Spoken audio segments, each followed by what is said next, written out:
ಎಲ್ರಿಗೂ ನಮಸ್ಕಾರ. ಈ ದಿನ ನಾವು ಅತ್ಯಂತ ಪವಿತ್ರವಾದಂತಹ ಕಾರ್ಯಕ್ರಮದಲ್ಲಿ ಭಾಗಿಯಾಗಿದ್ದೇವೆ. ಹೆತ್ತವರ ಪಾದ ಪೂಜೆಯನ್ನ ಮಾಡುವಂಥದ್ದು. ಸರ್ವ ತೀರ್ಥಮಯಿ ಮಾತಾ ಸರ್ವ ದೇವಮಯ ಪಿತಾ ಮಾತರಂ ಪಿತರಂ ತಸ್ಮಾತ್ ಸರ್ವ ಯತ್ನೇನ ಪೂಜಯೇತ್. ತ್ವಮೇವ ಮಾತಾ ಚ ಪಿತಾ ತ್ವಮೇವ ತ್ವಮೇವ ಬಂಧುಶ್ಚ ಸಖಾ ತ್ವಮೇವ ತ್ವಮೇವ ವಿದ್ಯಾ ದ್ರವಿಣಂ ತ್ವಮೇವ ತ್ವಮೇವ ಸರ್ವಂ ಮಮ ದೇವ ದೇವ. ಮಾತಾ ಪಿತರ ಪಾದ ಪೂಜೆಯನ್ನು ಮಾಡದೆ ಮತ್ಯಾರ ಪಾದ ಪೂಜೆಯನ್ನು ಮಾಡಲಿಕ್ಕೆ ಸಾಧ್ಯ ಮಕ್ಕಳೇ? ನಮ್ಮನ್ನ 9 ತಿಂಗಳು ಹೆತ್ತು ಹೊತ್ತು ಸಾಕಿ ಸಲಹಿದಂತಹ ತಂದೆ ತಾಯಿಯರ ಪಾದ ಪೂಜೆಯನ್ನ ಮಾಡುವಂತಹ ಸೌಭಾಗ್ಯ ಈ ದಿನ ನಮ್ಮ ಪಾಲಿಗೆ ಒದಗಿ ಬಂದಿದೆ. ಇದನ್ನ ಅತ್ಯಂತ ಶ್ರದ್ಧೆಯಿಂದ ಭಕ್ತಿಯಿಂದ ವಿದ್ಯಾರ್ಥಿಗಳಾದಂತಹ ನಾವು ಈ ದಿನ ಮಾಡೋಣ. ಮಕ್ಕಳೇ, ಸಾಗರದ ನೀರು ಯಾವ ರೀತಿ ಆವಿಯಾಗಿ ಮಳೆಯಾಗಿ ಪುನಃ ಬರಬಹುದೇನೋ, ಆದರೆ ಕಳೆದು ಹೋದಂತಹ ಸಮಯ ಮತ್ತೆಂದಿಗೂ ಬಾರದು ಮಕ್ಕಳೇ. ನಮ್ಮ ಭವಿಷ್ಯವಾದ ಬುನಾದಿಯನ್ನ ನಾವು ಈಗಲೇ ಹಾಕಬೇಕಾಗಿದೆ ಮಕ್ಕಳೇ. ಹಾಗಾಗಿ ನಮ್ಮ ಆಯುಷ್ಯವನ್ನು ಹೀಗೆ ಸುಮ್ಮನೆ ಕಳೆಯುವಂಥವರಾಗಬಾರದು. ನಾವು ಭಗವಂತನೆಡೆಗೆ ನಮ್ಮ ಪಾದದ ಹೆಜ್ಜೆಯನ್ನು ಇಡಬೇಕಾಗಿದೆ ಮಕ್ಕಳೇ. ಹಾಗಾಗಿ ಪ್ರತಿ ನಿಮಿಷವನ್ನು ಕೂಡ ನಮ್ಮ ಭದ್ರ ಭವಿಷ್ಯದ ಬುನಾದಿಗೆ ಹಾಕಿಕೊಳ್ಳುವಂತಹ ಪ್ರಯತ್ನವನ್ನ ನಾವೀಗ ಮಾಡಬೇಕಾಗಿದೆ. ನೋಡಿ ಮಕ್ಕಳೇ, ತಂದೆ ತಾಯಿಯ ಋಣವನ್ನ ತೀರಿಸಲಿಕ್ಕೆ ಖಂಡಿತವಾಗ್ಲೂ ಸಾಧ್ಯ ಇಲ್ಲ. ನಾನೊಂದು ಸಣ್ಣ ಕಥೆಯನ್ನ ನಿಮ್ಮ ಮುಂದೆ ಹೇಳಲಿಕ್ಕೆ ಇಷ್ಟಪಡ್ತಾ ಇದ್ದೇನೆ. ನಮಗೆಲ್ರಿಗೂ ಗೊತ್ತುಂಟು, LKGಗೆ ಮಗು ಆ ಸಣ್ಣ ಬ್ಯಾಗನ್ನ ಹಾಕಿಕೊಂಡು ಶಾಲೆಗೆ ಅಪ್ಪ ಒಂದು ಕೈಯಲ್ಲಿ ಅಮ್ಮ ಇನ್ನೊಂದು ಕೈಯಲ್ಲಿ ಹಿಡ್ಕೊಂಡು ಶಾಲೆಗೆ ಪುಟು ಪುಟು ಅಂತ ಹೆಜ್ಜೆ ಹಾಕೊಂಡು ಬರ್ತಾ ಇರಬೇಕಾದ್ರೆ ಆ ಮಗುವಿಗೆ ದೂರದಲ್ಲಿ ನಿಂತು ಟಾಟಾ ಅಂತ ಹೇಳಿ ಮಗು ಕ್ಲಾಸಿನ ಒಳಗಡೆ ಹೋಗುವವರೆಗೆ ಅಪ್ಪ ದೂರದಿಂದ ನಿಂತು ಆ ಮಗುವನ್ನ ನೋಡಿ, ಆಮೇಲೆ ಮಗುವಲ್ಲಿ ಚೆನ್ನಾಗಿ ಕೂತಿಕೊಂಡಿದೆಯಾ, ವ್ಯಾನಲ್ಲಿ ಚೆನ್ನಾಗಿ ಹತ್ತಿ ಸ್ಥಳದಲ್ಲೇ ಕೂತಿಕೊಂಡಿದೆಯಾ, ಅದನ್ನೆಲ್ಲ ನೋಡಿದಂತಹ ಅಪ್ಪ ಅಮ್ಮ ಆಮೇಲೆ ಮನೆಗೆ ತೆರಳ್ತಾರೆ ಮಕ್ಕಳೇ. ನೋಡಿ, ಆ ಅಪ್ಪನಿಗೆ ಇರುವಂತಹ ಪ್ರೀತಿ ಮಮಕಾರ, ಆ ಮಮಕಾರ ನಮಗೂ ಇರಬೇಕಲ್ಲ ಮಕ್ಕಳೇ. ನಾವು ಅವರನ್ನು ಚೆನ್ನಾಗಿ ನೋಡ್ಕೊಳ್ಬೇಕಲ್ವಾ? ಒಂದು ಘಟನೆ ನೆನಪಾಗ್ತಾ ಉಂಟು. ಒಬ್ಬ ಹುಡುಗ ಶಾಲೆಗೆ ಹೋಗ್ಬೇಕಾದ್ರೆ ನನ್ನ ಅಮ್ಮ ಶಾಲೆಗೆ ಬರೋದು ಬೇಡ ಅಂತ ಹೇಳ್ತಾನಂತೆ. ಯಾವ ತಾಯಿಗೆ ತಾನೇ ಮಗು ಶಾಲೆಗೆ ಬರೋದು ಬೇಡ ಅಂತ ಹೇಳಿದಾಗ ಎಷ್ಟು ಬೇಸರ ಆಗ್ಲಿಕ್ಕಿಲ್ಲ. ಅದೇ ರೀತಿ ಆ ಹುಡುಗನ ತಾಯಿಗೆ ತುಂಬಾ ಬೇಸರ ಆಗ್ತದಂತೆ. ಯಾಕೆ ನನ್ನ ಮಗನನ್ನ ನಾನು ರಾತ್ರಿ ಇಡೀ ನಿದ್ದೆಗೆಟ್ಟು ಸಾಕಿ ಸಲಹಿ ಪ್ರತಿ ಹೊತ್ತು ಅವನನ್ನ ಪೋಷಣೆ ಮಾಡಿದಂತಹ ಮಗು ಶಾಲೆಯ ಮೆಟ್ಟಿಲು ಏರ್ಬೇಕಾದ್ರೆ ನಾನು ಬರುವುದು ಬೇಡ ಅಂತ ಹೇಳ್ತದಲ್ಲ, ನಾನೇನು ತಪ್ಪು ಮಾಡಿದೆ ಅಂತ ಹೇಳ್ತದಂತೆ. ಆದ್ರೂ ಮಗು ಹೇಳ್ತದಂತೆ, ಅಮ್ಮ ನೀನು ಶಾಲೆಗೆ ಬರೋದು ಬೇಡ. ಯಾಕೆ ಮಗ ನಾನು ಶಾಲೆಗೆ ಬರಬಾರ್ದು? ಕಾರಣ ಹೇಳ್ತಾ ಇಲ್ಲ ಮಗು. ಸರಿ, ಮಗುವಿನ ಮಾತಿಗೆ ಒಪ್ಪಿ ಅಮ್ಮ ಶಾಲೆಗೆ ಹೋಗುವುದಿಲ್ಲ. ಅಪ್ಪ ಮಾತ್ರ ಮಗುವನ್ನ ಶಾಲೆಗೆ ಕರ್ಕೊಂಡು ಬರ್ತಾರೆ. ಬರಬೇಕಾದ್ರೆ ಅಮ್ಮನಿಗೂ ಆಸೆ ಆಗ್ತದೆ. ಆ ಮಗುವಿನ ಯೂನಿಫಾರ್ಮ್, ಮೊದಲ ID, ಬ್ಯಾಗ್, ಸೂಟು, ಬೂಟು ಇದನ್ನೆಲ್ಲ ನೋಡಿದಾಗ ಆ ತಾಯಿಗೆ ಎಷ್ಟು ಸಂತೋಷ ಆಗ್ತದೆ. ನಾನು ಕೂಡ ಮಗುವಿನ ಜೊತೆ ಶಾಲೆಗೆ ಹೋಗಬೇಕು ಅಂತ ಬಯಸ್ತದೆ. ಆದರೆ ಮಗು ಹೇಳಿದೆ ಬರುವುದು ಬೇಡ ಅಂತ. ಆದರೂ ಅಮ್ಮನ ಮನಸ್ಸು ಒಪ್ಪುವುದಿಲ್ಲ ನೋಡಿ. ಹಾಗೆ ಮಕ್ಕಳು ಏನೇ ಹೇಳಲಿ, ನಮಗೆ ಏನೇ ಬೈಲಿ, ಏನೇ ಮಾಡಲಿ, ಆದರೆ 1-2 ನಿಮಿಷ ಬಿಟ್ಟು ಮಗ ಊಟ ಮಾಡು, ಮಗ ಬಾಯಿಲ್ಲಿ ತೇಳಿ ಅಮ್ಮ ಕರೀತಾರೆ. ಅದೇ ಅಮ್ಮನ ಮನಸ್ಸು. ಹಾಗಾಗಿ ಅಮ್ಮ ಏನು ಮಾಡ್ತಾರೆ, ಅಪ್ಪನ ಮತ್ತು ಮಗನ ಜೊತೆ ಹಿಂದೆ ಬಂದು ಒಂದು ಮರದ ಹಿಂಬದಿಯಲ್ಲಿ ನಿಂತು ಮಗುವಿನ ಆಟೋಟವನ್ನು ನೋಡಿ ಕಣ್ತುಂಬ ಸಂತೋಷ ಪಡ್ತಾಳೆ. ಜೊತೆಗೆ ಕಣ್ಣೀರು ಕೂಡ ಬರ್ತದೆ ಅಮ್ಮನಿಗೆ. ಹೀಗೆ ದಿನಗಳು ಕಳೀತಾ ಇರಬೇಕಾದ್ರೆ ಒಂದು ದಿನ ಶಾಲೆಯ ವಾರ್ಷಿಕೋತ್ಸವ ಬರ್ತದೆ. ಶಾಲೆಯಲ್ಲಿ ಶಿಕ್ಷಕರು ಹೇಳ್ತಾರೆ, ನಿಮ್ಮ ಅಪ್ಪನನ್ನಿಬ್ಬರನ್ನು ಕರ್ಕೊಂಡು ಬನ್ನಿ ಅಂತೇಳಿ. ಅದು ನಾವು ಕೂಡ ಇಲ್ಲಿ ಮಾಡ್ತಾ ಇದ್ದೇವೆ, ಅಮ್ಮ ಅಪ್ಪನನ್ನು ಇಬ್ಬರನ್ನು ಕರ್ಕೊಂಡು ಬನ್ನಿ ಅಂತ. ಆದರೆ ಈ ಹುಡುಗ ಮಾತ್ರ ಹೇಳ್ತಾನಂತೆ, ಅಮ್ಮನನ್ನು ಕರ್ಕೊಂಡು ಬರೋದು ಬೇಡ ಅಂತ.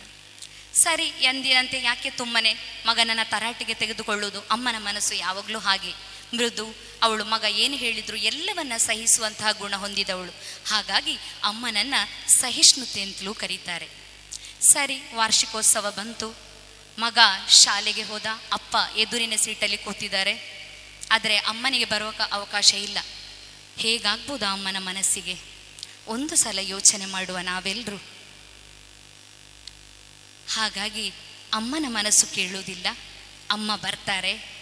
ಬಂದು ಹಿಂದಿನ ಸಾಲಿನಲ್ಲಿ ಇರಿಸಿದಂತಹ ಕುರ್ಚಿಯಲ್ಲಿ ತಲೆಯನ್ನು ತನ್ನ ಸೆರಗಿನಿಂದ ಮುಚ್ಚಿ ಕೂತ್ಕೊಳ್ತಾರೆ.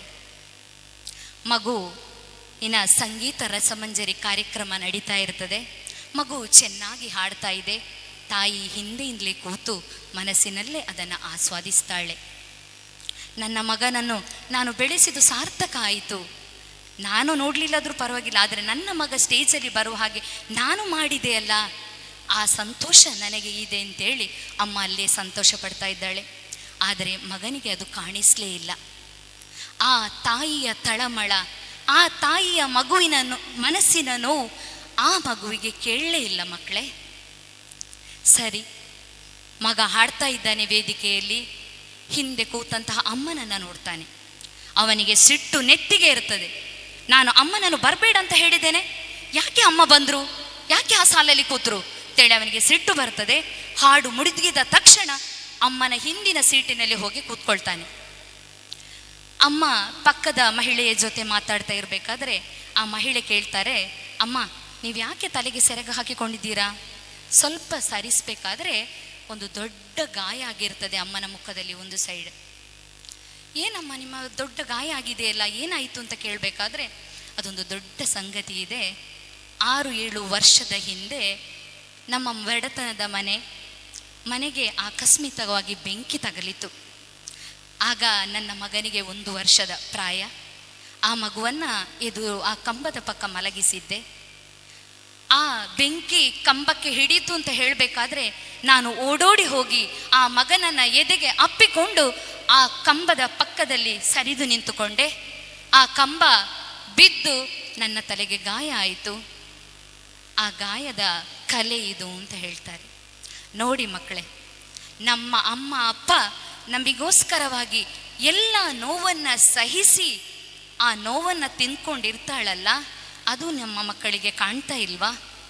ಕಾಣಬೇಕಲ್ಲ ಮಕ್ಕಳೇ. ಅದನ್ನೆಲ್ಲವನ್ನ ಹಿಂದಿನ ಸಾಲಿನಲ್ಲಿ ಕೂರ್ತಂತಹ ಹುಡುಗ ಕಿವಿ ಕೊಡ್ತಾನೆ. ಆಗ ಹೇಳ್ತಾರೆ, ನನಗೇನಿದೆ ಜೀವ, ಎಲ್ಲ ಇದ್ರು ನನ್ನ ಮಗನನ್ನು ನಾನು ಬದುಕಿಸಿದೆ ಅಲ್ಲ, ಆ ತೃಪ್ತಿ ನನಗಿದೆ ಅಂತೇಳಿ ಆ ಮಹಿಳೆ ಹತ್ರ ಹೇಳ್ತಾರೆ. ಅಷ್ಟಾಗುವಾಗ ಆ ಮಗ ಕೇಳಿಸ್ಕೊಳ್ತಾನೆ. ಅವನಿಗೆ ತುಂಬ ದುಃಖ ಆಗ್ತದೆ ಮಕ್ಕಳೇ. ನನಗೋಸ್ಕರ ನನ್ನ ಅಮ್ಮ ಜೀವನವನ್ನೇ ಪಣಕ್ಕಿಟ್ಟು ನನ್ನನ್ನು ಬದುಕಿಸಿದ್ದಾರಲ್ಲ, ಆ ತಾಯಿಗೆ ಕೊಟ್ಟ ಗೌರವ ಇದೇನಾ? ನಾನು ಹೀಗೆ ಮಾಡಿದ್ದು ಸರಿಯಾ ನಾನು ಅಂತೇಳಿ ಮನಸ್ಸಿನಲ್ಲೇ ಕೊರಗ್ತಾನೆ. ಮೆಲ್ಲ ಅಮ್ಮನ ಪಕ್ಕಕ್ಕೆ ಬಂದು ಅಮ್ಮನನ್ನು ತಬ್ಬಿ ಗಟ್ಟಿಯಾಗಿ ಹಿಡಿದು ಬಿಕ್ಕಿ ಬಿಕ್ಕಿ ಅಳ್ತಾನಂತೆ, ಜೋರಾಗಿ ಅಳ್ತಾನಂತೆ. ಅಮ್ಮ, ನೀನು ಕೊಟ್ಟ ಜೀವ ಇವತ್ತು ನೀನು ಕೊಟ್ಟ ಜೀವದಿಂದಾಗಿ ನಾನಿವತ್ತಿದ್ದೇನೆ. ನನ್ನ ಜೀವವನ್ನು ಉಳಿಸಲಿಕ್ಕೋಸ್ಕರವಾಗಿ ನಿನ್ನ ಜೀವವನ್ನೇ ಪಣಕ್ಕಿಟ್ಟೆ ಅಲ್ಲಮ್ಮ ನೀನು ಎಷ್ಟೊಂದು ತ್ಯಾಗಮಯ್ಯಮ್ಮ. ಇದನ್ನು ನಾನು ಅರಿಲೇ ಇಲ್ಲಲ್ಲ. ನಾನು ದೊಡ್ಡವನಾದೆ ಅಂತ ಹೇಳುವಂತಹ ಹುಮ್ಮಸ್ಸಿನಲ್ಲೇ ಬೆಳೆದೆ ಅಲ್ಲಮ್ಮ ಅಂತೇಳಿ ಆ ಕೈಯಿಂದ ಆ ಗಾಯವನ್ನು ಮುಟ್ತಾನಂತೆ. ಅಲ್ಲಿಂದ ಅವನಿಗೆ ತಂದೆ ಅಂದ್ರೆ ಏನು, ತಾಯಿ ಅಂದ್ರೆ ಏನು ಅಂತಹ ಬೆಲೆ ಗೊತ್ತಾಯ್ತಂತೆ ಮಕ್ಕಳೇ. ಹಾಗಾಗಿ ಪ್ರತಿಯೊಂದು ತಾಯಿಯ ನೋವಿನ ಹಿಂದೆ ಆಳವಾದಂತಹ ಕತೆ ಇದೆ ಮಕ್ಕಳೇ. ಅದನ್ನು ನಾವು ಅರಿತುಕೊಳ್ಬೇಕು. ಆ ಅರಿಯುವ ಪ್ರಯತ್ನವನ್ನು ನಾವು ಈ ಯುಗದಲ್ಲಿ ಮಾಡಬೇಕಾಗಿದೆ ಮಕ್ಕಳೇ. ಹಾಗಾಗಿ ಮುಂದಿನ 3/4 ಗಂಟೆಗಳ ಸಮಯ ನಾವು ನಮ್ಮ ಅಮ್ಮನನ್ನು ಅರಿತು ಅವರ ಪಾದಪೂಜೆಯನ್ನು ಮಾಡಿ ಅವರ ಋಣವನ್ನು ತೀರಿಸಿಕೊಳ್ಳುವಂತಹ ದೊಡ್ಡ ವ್ಯಕ್ತಿ ನಾವು ಆಗುವುದಿಲ್ಲ. ಹಾಗಾಗಿ ಒಂದು ಜನಪದದಲ್ಲಿ ಹೇಳ್ತಾರಂತೆ, ನಮ್ಮ ಇಡೀ ಚರ್ಮವನ್ನು ತೆಗೆದು ಅವರಿಗೆ ಚಪ್ಪಲಿ ಮಾಡಿ ಹಾಕಿದ್ರು ಅವರ ಋಣವನ್ನು ತೀರಿಸಲಿಕ್ಕೆ ಸಾಧ್ಯ ಇಲ್ಲ, ಮತ್ತೆಲ್ಲ ಬಿಟ್ಟು ಬಿಡಿ ಅಂತ. ಹಾಗೆ ಉಪನಿಷತ್ತಲ್ಲಿ ಹೇಳ್ತಾರಂತೆ, ದೇವರ ಅಮ್ಮನನ್ನು ನೋಡದವನು ದೇವರನ್ನು ನೋಡಿ ಏನು ಪ್ರಯೋಜನ? ದೇವರನ್ನು ನೋಡ್ಲಿಲ್ಲಾದ್ರೆ ಏನೂ ನಷ್ಟ ಇಲ್ಲ. ಯಾಕಂದ್ರೆ ಅವನು ಅಮ್ಮನನ್ನು ನೋಡ್ಲಿಲ್ಲಲ್ಲ. ಅಮ್ಮನನ್ನು ನೋಡಿದ ಮೇಲೆ ಯಾವ ದೇವರನ್ನು ನೋಡುವ ಅಗತ್ಯವೂ ಇಲ್ಲ. ಹಾಗಾಗಿ ಅಮ್ಮ ಅಪ್ಪಂದಿರೇ ನಮ್ಮ ದೇವರು, ನಮ್ಮ ನಿಜವಾದ ದೇವರು ನಮ್ಮ ಅಪ್ಪ ಅಮ್ಮ. ಅದನ್ನು ನಾವು ಅರ್ಥ ಮಾಡಿಕೊಳ್ಬೇಕು ಮಕ್ಕಳೇ. ನಾವು ಇಷ್ಟು ದಿನ ಸಾಗಿ ಬಂದದ್ದು ನಮ್ಮ ಅಪ್ಪ ಅಮ್ಮನಂತಿರುವ ದೇವರ ಜೊತೆ ಅಂತ ಹೇಳುವುದನ್ನು ನಾವೆಲ್ಲರೂ ಮನಗಾಣಿಕೊಳ್ಬೇಕು. ಈಗ ನಾವು ಪಾದ ಪೂಜೆಗೆ ಅಣಿಯಾಗೋಣ ಮಕ್ಕಳೇ. ಹಿಂದೂ ಸಂಸ್ಕೃತಿಯಲ್ಲಿ ಮಾತೃ ಪಿತೃ ಗುರು ದೈವಂ ಎನ್ನುವಂತೆ ಮೊದಲ ಆರಾಧನೆ ತಾಯಿಗೆ, ನಂತರ ತಂದೆಗೆ, ಆಮೇಲೆ ಗುರು ಹಾಗೂ ದೈವಕ್ಕೆ. ಹೆತ್ತವರ ಪಾದಗಳಲ್ಲಿ ಸಮಸ್ತ ತೀರ್ಥಕ್ಷೇತ್ರಗಳ ಪುಣ್ಯ ಅಡಗಿದೆ ಎಂಬ ನಂಬಿಕೆ ನಮ್ಮದು. ಇಂದು ವಿದ್ಯಾರ್ಥಿಗಳು ತಮ್ಮ ಪೋಷಕರಿಗೆ ಭಕ್ತಿಯಿಂದ ಪೂಜೆ ಸಲ್ಲಿಸಿ ಸಂಸ್ಕಾರದ ಪಾಠವನ್ನು ಕಲಿತಿದ್ದರು. ಹೆತ್ತವರ ಪಾದ ಪೂಜೆ ಅಂದರೆ ತಂದೆ ತಾಯಿಯರೇ ಸಾಕ್ಷಾತ್ ದೇವರು ಎಂಬ ಭಾವನೆಯೊಂದಿಗೆ ಅವರ ಪಾದಗಳನ್ನು ತೊಳೆದು ಪೂಜಿಸಿ ಆಶೀರ್ವಾದ ಪಡೆಯುವ ಪವಿತ್ರ ಸಂಸ್ಕಾರ. ಇದು ಮಕ್ಕಳಲ್ಲಿ ಸಂಸ್ಕಾರ, ಗೌರವ ಮತ್ತು ಕೃತಜ್ಞತಾ ಭಾವನೆಯನ್ನು ಬೆಳೆಸುತ್ತದೆ. ಈ ಪದ್ಧತಿಯು ಹೆತ್ತವರ ತ್ಯಾಗವನ್ನು ಸ್ಮರಿಸಲು ಮತ್ತು ಕುಟುಂಬದಲ್ಲಿನ ಬಾಂಧವ್ಯವನ್ನು ಹೆಚ್ಚಿಸಲು ಸಹಕಾರಿಯಾಗ್ತದೆ. ಮಕ್ಕಳೇ, ಈಗ ಕೆಲವೊಂದು ಸೂಚನೆಗಳನ್ನು ಕೊಡ್ತೇವೆ, ಅದರಂತೆ ನೀವು ಅನುಸರಿಸಿಕೊಂಡು ಹೋಗಬೇಕು. ಮಕ್ಕಳೆಲ್ಲ ನಿಮ್ಮ ನಿಮ್ಮ ಕುರ್ಚಿಯಿಂದ ಎದ್ದು ನಿಂತ್ಕೊಳ್ಳಿ.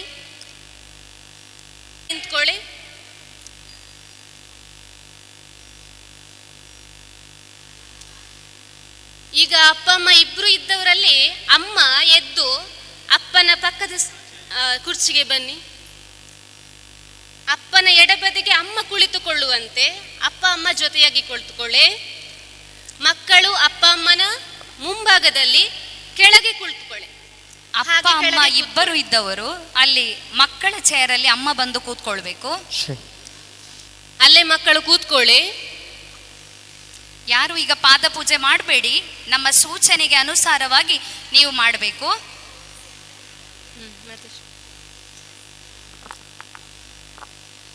ನಿಮ್ಮಲ್ಲಿ ಒಂದು ಹರಿವಾಣ, ಒಂದು ಬಿಂದಿಗೆ ನೀರು, ಅರಶಿನ, ಕುಂಕುಮ, ಆರತಿ, ಹೂ ಇದೆಲ್ಲ ಇದೆ. ಅದನ್ನೆಲ್ಲ ತೆಗೆದು ಹೊರಗಿಟ್ಕೊಳ್ಳಿ. ಉಳಿದಂಥ ವ್ಯವಸ್ಥೆಗಳಾಗುವವರೆಗೆ ದಯವಿಟ್ಟು ಈ ಕಡೆ ಗಮನ ಹರಿಸಿ. ಪಾದಪೂಜೆ ಯಾಕೆ ಮಾಡಬೇಕು? ಪಾದಪೂಜೆ ಯಾಕೆ ಮಾಡಬೇಕು ಅಂತಂದ್ರೆ, ಯುದ್ಧಕ್ಕೆ ಹೊರಟಂತಹ ಸೈನಿಕ, ಸಮುದ್ರದಲ್ಲಿ ಹೊರಟಂತಹ ನಾವಿಕ, ಹೆರುವುದಕ್ಕೆ ಹೊರಟಂತಹ ಹೆಣ್ಣು ಮತ್ತೆ ಬರ್ತಾರೆ ಎನ್ನುವಂತಹ ನಂಬಿಕೆ ಇಲ್ವಂತೆ. ಇವರೆಲ್ಲ ಮರಳಿ ವಾಪಸ್ ಬರ್ತಾರೆ ಎನ್ನುವಂತಹ ನಿಶ್ಚಯವಿಲ್ಲವಂತೆ. ಈಗಲೂ ವಿಜ್ಞಾನ ಮುಂದುವರೆದ್ರು ಅಮ್ಮ ಉಳಿಯಬೇಕಾದ್ರೆ ಮಗು ಉಳಿಯುವುದಿಲ್ಲ, ಮಗು ಉಳಿಯಬೇಕಾದ್ರೆ ಅಮ್ಮ ಉಳಿಯುವುದಿಲ್ಲ ಎನ್ನುವಂತಹ ಸಂದಿಗ್ಧ ಪರಿಸ್ಥಿತಿ ಈಗಲೂ ಇದೆ. ಇಂತಹ ಕಾಲಘಟ್ಟದಲ್ಲೂ ಅಮ್ಮ ಯಾವತ್ತಿಗೂ ತನ್ನ ಮಗುವಿನ ಬಗ್ಗೆ ತಾತ್ಸಾರದ ಮಾತನ್ನು, ಭಾವನೆಯನ್ನು ಇಟ್ಟುಕೊಳ್ಳೋದಿಲ್ಲ. ಹಾಗಿದ್ರೆ ಹೋದ ನಾನು ಮತ್ತೆ ಬರ್ತೇನೋ ಇಲ್ವೋ ಎನ್ನುವುದು ಗೊತ್ತಿಲ್ಲದೆ ಆ ಸ್ಥಿತಿಯಲ್ಲೂ ಕೂಡ ತನ್ನ ಪ್ರಾಣವನ್ನು ಪಣವಾಗಿಟ್ಟು ನಮಗೆ ಜನ್ಮ ಕೊಟ್ಟ, ನಮ್ಮನ್ನು ಹೆತ್ತ ನಮ್ಮ ಅಮ್ಮನ ಪಾದ ಪೂಜೆ ಮಾಡದೆ ಇನ್ಯಾರ ಪೂಜೆ ಮಾಡಬೇಕು ಮಕ್ಕಳೇ? ಇನ್ಯಾರ ಬಗ್ಗೆ ನಾವು ಮಾತಾಡಬೇಕು? ಹಾಗಾದ್ರೆ ಅಪ್ಪನ ಪಾದ ಪೂಜೆ ಮಾಡ್ಲಿಕ್ಕಿಲ್ವಾ? ಅಪ್ಪನ ಕಣ್ಣೀರು ಯಾರಿಗೂ ಕಾಣುವುದಿಲ್ವ ಮಕ್ಕಳೇ? ಮನೆಯಲ್ಲಿ ಮಗಳಿಗೆ ಮದುವೆ ಸಮಾರಂಭ ಇದೆ ಅಂತ ಹೇಳ್ಬೇಕಾದ್ರೆ ಅಮ್ಮ 1 ವಾರಕ್ಕಿಂತ ಮೊದಲೇ ಕಣ್ಣನ್ನು ಕೆಂಪು ಮಾಡಿ ಕೂತ್ಕೊಳ್ತಾರೆ. ಯಾಕಂದರೆ ನಾನು ಇಷ್ಟು ಸಮಯ ಮಗುವನ್ನು ನನ್ನ ಕೈಯಲ್ಲಿ ತುತ್ತು ತಿನ್ನಿಸಿ ನನ್ನ ಮಡಿಲಲ್ಲಿ ಎದೆಗೆ ಅಪ್ಪಿಸಿ ಮಲಗಿದಂತಹ ಮಗಳನ್ನು ನಾನೀಗ ಮದುವೆ ಮಾಡಿ ಕೊಡ್ತಿದ್ದೇನಲ್ಲ ಅಂತಹ ಬೇಸರದಿಂದ. ಆದರೆ ಅಪ್ಪನಿಗೆ ಬೇಸರ ಇಲ್ವಾ? ಖಂಡಿತ ಇದೆ ಮಕ್ಕಳೇ. ಅಪ್ಪನ ಆ ಕಣ್ಣೀರು ಯಾರಿಗೂ ಕಾಣುವುದಿಲ್ಲ. ತಾನು ಅಮ್ಮನ ಎದುರಲ್ಲಿ ಕೂಗಿದ್ರೆ, ಮಗುವಿನ ಎದುರಲ್ಲಿ ಕೂಗಿದ್ರೆ ಎಲ್ಲಿ ಅವರು ಕುಸಿದು ಹೋಗ್ತಾರಾ, ಅವರು ಎಲ್ಲಿ ಕುಗ್ಗಿ ಹೋಗ್ತಾರೋ. ಹಾಗಾಗಿ ಅಪ್ಪ ಅವರ ಮುಂದೆ ಕಣ್ಣೀರಿಡುವುದಿಲ್ಲ ಮಕ್ಕಳೇ. ಬದಲಾಗಿ ಮನೆಯ ಹೊರಗಡೆಯೋ ಕೆಲಸ ಮಾಡ್ತಾ ಇರಬೇಕಾದ್ರೂ ಕಣ್ಣೀರಿನ ಅಂಚು ಬಿದ್ದದ್ದು ನಮಗೆ ಕಾಣಿಸ್ಲೇ ಇಲ್ವ ಮಕ್ಕಳೇ? ಖಂಡಿತ ಕಾಣಬೇಕಲ್ವಾ?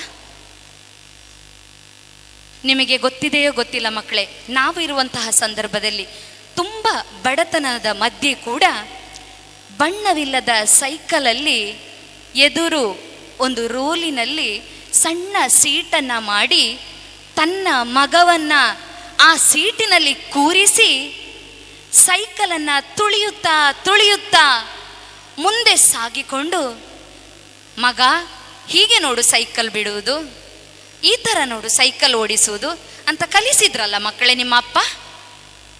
ಆ ಅಪ್ಪನಿಗೆ ಪಾದಪೂಜೆ ಮಾಡಬೇಡ್ವಾ ನಾವು? ಖಂಡಿತ ಮಾಡಬೇಕಲ್ಲ. ಆ ಅಪ್ಪನಿಗೆ ಪಾದಪೂಜೆ ಮಾಡಿದೆ ಮತ್ತೆ ಇನ್ಯಾರಿಗೆ ಪಾದಪೂಜೆ ಮಾಡಬೇಕು? ಅವರ ಬದುಕಿನುದ್ದದಕ್ಕೂ ನಾವು ನಿಲ್ಬೇಕಲ್ಲ ಮಕ್ಕಳೇ. ಅವರಿಗೆ ನಾವಿದ್ದೇವೆ ಅನ್ನೋಂತಹ ಭರವಸೆ ಕೊಡಬೇಕಲ್ಲ. ಆ ಭರವಸೆ ಕೊಡುವವರು ಯಾರು? ನಾವು ತಾನೇ. ಹಾಗಾದರೆ ಆ ಅಪ್ಪನ ಪಾದಪೂಜೆಯನ್ನು ಮಾಡುವುದು ಮೂಢನಂಬಿಕೆ ಅಲ್ಲ ಮಕ್ಕಳೇ, ಅದು ನಮ್ಮ ಮೂಲ ನಂಬಿಕೆ. ಅದನ್ನು ನಾವು ತಿಳ್ಕೊಳ್ಬೇಕು. ಎಲ್ಲ ಸಿದ್ಧತೆಗಳು ಆಯಿತು ಅಂದಂದ್ರೆ ಕಾರ್ಯಕ್ರಮ ಮುಂದುವರಿಸುವುದು ಅನುಕೂಲ ಆಗ್ತದೆ. ಹೆತ್ತವರು ಮತ್ತು ಪೋಷಕರ ಗಮನಕ್ಕೆ, ಹೆತ್ತವರಿದ್ದೀರಿ, ಪೋಷಕರಿದ್ದೀರಿ, ಮಕ್ಕಳಿದ್ದೀರಿ. ಎಷ್ಟೋ ಕಡೆ ಅಪ್ಪ ಅಮ್ಮ ಬರಲಿಕ್ಕೆ ಸಾಧ್ಯ ಆಗೋದಿಲ್ಲ. ಯಾಕೆ ಸಾಧ್ಯ ಆಗುವುದಿಲ್ಲ ಅಂದರೆ, ಅಪ್ಪ ಅಮ್ಮ ತುಂಬ ದೂರದಲ್ಲಿರ್ತಾರೆ, ಮಕ್ಕಳು ಎಲ್ಲೋ ಶಾಲೆಯಲ್ಲಿರ್ತಾರೆ. ಆವಾಗ ಯಾರು ಆ ಮಕ್ಕಳ ಪೋಷಕರಿದ್ದಾರೆ ಅವರೆಲ್ಲ ಬಂದು ಪಾದಪೂಜೆಗೆ ಕುಳಿತುಕೊಳ್ತಾರೆ.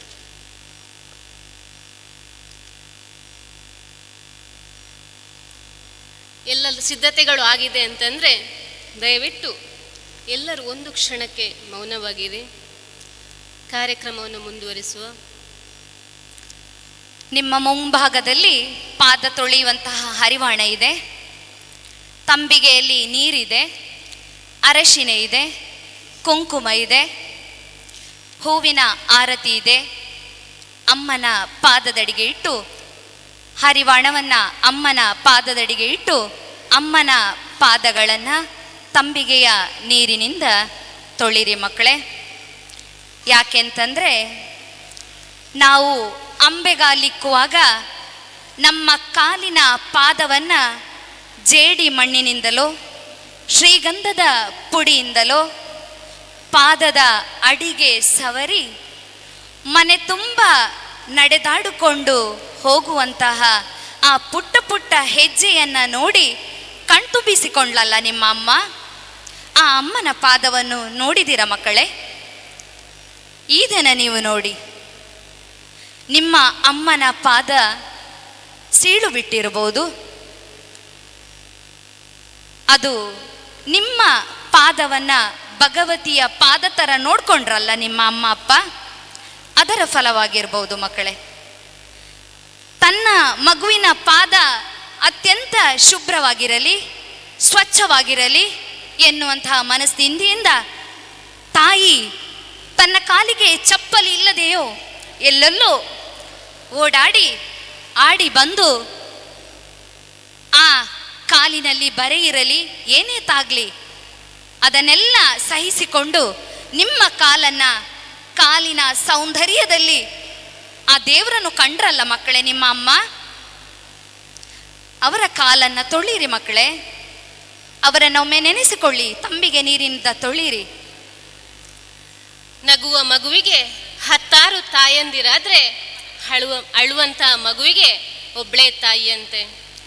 ಅಳುವನ್ನು ಸಹಿಸಿಕೊಂಡು ತನ್ನ ಸೌಂದರ್ಯದ ಬಗೆಗೆ ಕಾಳಜಿ ವಹಿಸದೆ ತನ್ನ ಸೆರಗಿನಿಂದಲೇ ಮಗುವ ಮುಖವನ್ನು ಒರೆಸಿ ಆ ಮುದ್ದು ಮಗುವಿನ ಸೌಂದರ್ಯದಲ್ಲಿ ತನ್ನ ಬದುಕಿನ ಸಂತಸ ಕಂಡವಳು ಅಮ್ಮ.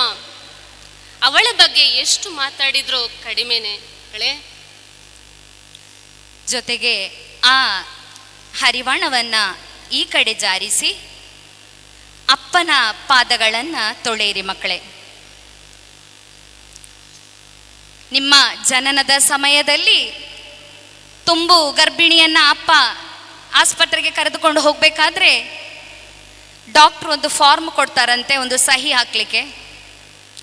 ಆ ಸಹಿಯನ್ನು ಕಣ್ಣೀರಿಟ್ಟೆ ನಿಮ್ಮ ಅಪ್ಪ ಹಾಕ್ತಾರಂತೆ ಮಕ್ಕಳೇ.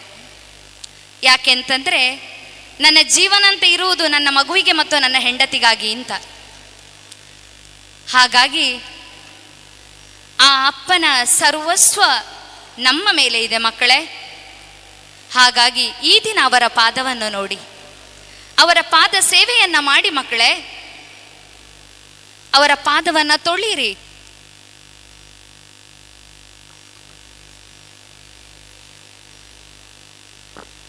ಅಪ್ಪ ಅಮ್ಮ ಇಬ್ರು ಮೌನವಾಗಿ ಕೂತ್ಕೊಳ್ಳಿ. ಸ್ವಲ್ಪ ಹೊತ್ತು ನಿಮ್ಮ ಮೊಬೈಲನ್ನು ಸ್ವಿಚ್ ಆಫ್ ಮಾಡಿಟ್ಕೊಳ್ಳಿ.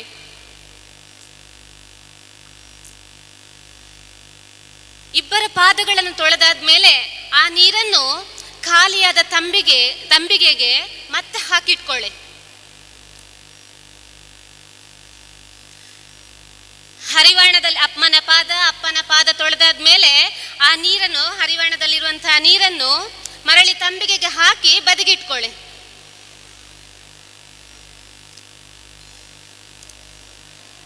ಬದಿಗಿಟ್ಟಾದ ಮೇಲೆ ನಿಮ್ಮ ಅಪ್ಪ ಅಮ್ಮನ ಪಾದಗಳಿಗೆ ಅಲ್ಲಿರುವಂತಹ ಅರಶಿನ ಕುಂಕುಮ ಇದೆಯಲ್ಲ, ಅದರಿಂದ ಒಂದೊಂದು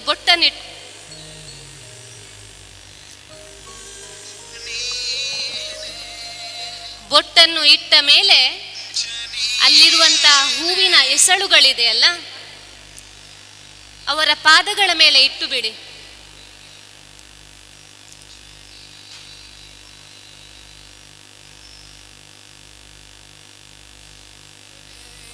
ಇಟ್ಟಾದ ಮೇಲೆ ಅಲ್ಲಿ ಹರಿವಾಣದಲ್ಲಿರುವ ಹಣತೆಯನ್ನು ಕೈಯಲ್ಲಿ ಹಿಡಿದುಕೊಳ್ಳಿ. ಕಣ್ಣಲ್ಲಿ ಹನಿ ನೀರು ಬರದಂತೆ ಕಾಯುವೆನು ಪರಪಂಚ ನೀನೇ, ನನ್ನ ಪರಪಂಚ ನೀನೇ, ನೀನೇ ಎಲ್ಲ ಬೇರೇನಿಲ್ಲ ಪರಪಂಚ ನೀನೇ. ಮಕ್ಕಳೇ, ಕೈಯಲ್ಲಿದ್ದ ಹಣತೆಯನ್ನು ಹಿಡಿದುಕೊಂಡಿದ್ದೀರಲ್ಲ, ಎಲ್ಲರೂ ಹಣತೆಯನ್ನ ಹಿಡ್ಕೊಳ್ಳಿ. ಅಪ್ಪ ಅಮ್ಮನ ಪಾದಗಳನ್ನು ಒಮ್ಮೆ ನೋಡ್ಕೊಳ್ಳಿ.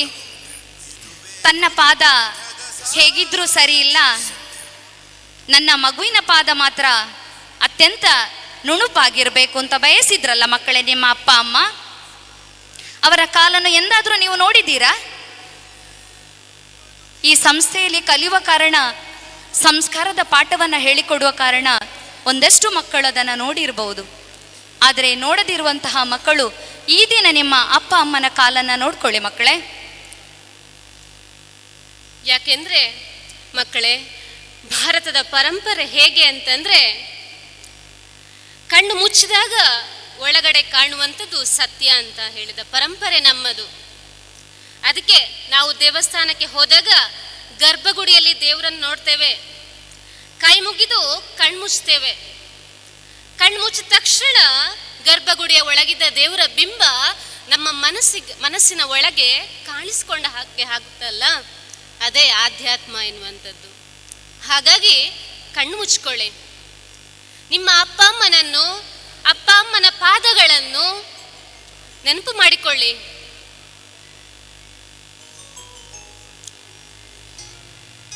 ಹೆತ್ತವರು ದಯವಿಟ್ಟು ನೇರವಾಗಿ ಕೂತ್ಕೊಂಡು ಕಣ್ಮುಚ್ಚಿ ನಿಮ್ಮ ದೇವರನ್ನು ಪ್ರಾರ್ಥನೆ ಮಾಡಿ. ಏನು ಅಂತಂದ್ರೆ, ನನ್ನ ಮಗುವಿಗೆ ದೈವತ್ವ ಬರಲಿ ಅಂತ. ನಿಮ್ಮ ಮಗು ಹಣತೆ ಬೆಳಗ್ತದಲ್ಲ, ಅದು ಒಂದು ಕ್ಷಣ ಕಾಲ ಕೂತು ಯೋಚನೆ ಮಾಡಿ, ನನ್ನ ಮಗುವಿಗೆ ಅಗ್ನಿಯ ತೇಜಸ್ಸು ಬರಲಿ ಅಂತ. ನಿಮ್ಮ ಇಷ್ಟ ದೇವರು ನಿಮ್ಮ ಮಗುವನ್ನು ಉದ್ಧರಿಸಲಿ ಅನ್ನುವಂತಹ ಹಾರೈಕೆ ಇರಲಿ. ಮಕ್ಕಳು ನಿಧಾನವಾಗಿ ಹಣತೆಯಿಂದ ನಿಮ್ಮ ಅಪ್ಪ ಅಮ್ಮನ ಪಾದಗಳಿಗೆ ಆರತಿ ಮಾಡಿ.